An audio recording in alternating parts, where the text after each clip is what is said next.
Nežēlīgais un varenais mongoļu valdnieks un karavadonis Čingishans iekaroja 16% no pasaules sauszemes teritorijas. Par spīti tam, ka viņš bija atbildīgs par 40 miljonu cilvēku nāvēm, Čingishans ieviesa reliģisku brīvību un attīstīja saskarsmi starp rietumiem un austrumiem. Jau no bērna kājas Čingishans bija pakļauts dzīvei skarbajā Mongolijas stepē.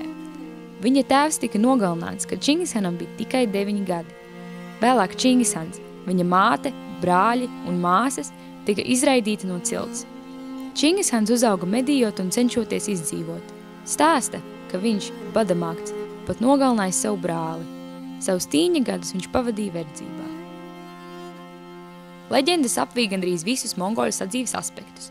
Piemēram, stāsta, ka kumiss, ķēvis piens, kas vairākas dienas ticis raudzēts pie jurtas piekarinātos ādas maisos, izveidojies Čingishana valdīšanas laikā.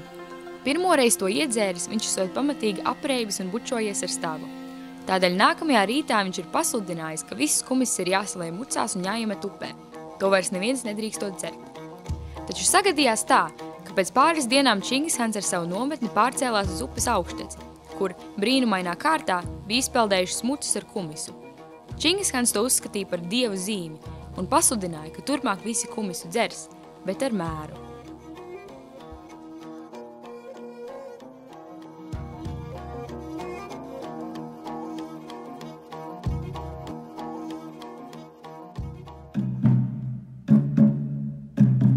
Čingishans cīņās izmantoja trenētus piekūnus un asinskārus savvaļas vilkus. Tas mongoļiem deva lielu pārsvaru cīņās. Dzīvniekus viņi izmantoja arī medībās.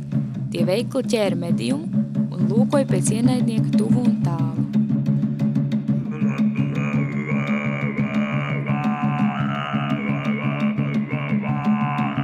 Mongoļi ir pazīstami ar tradicionālo dzīvnieku kaušanas veidu, kur par vienīgo piemēroto Mongolijas impērijā pasludināja Čingishana dēls.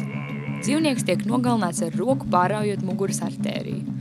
Mongoļu armija Čingishana vadībā iekaroja milzīgu teritoriju. Viņa armija virzījās līdz pat 300 kilometriem dienas laikā. Gan vīrieši, gan sievietes prasmīgi šāva ar lokiem. Mongoļu karavīri izcēlās ar īpašu nežēlību.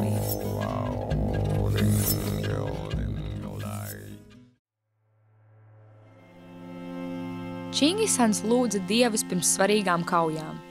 Ļaudis uzskatīja, ka Čingishans arī pats bija dievs cilvēka ādā.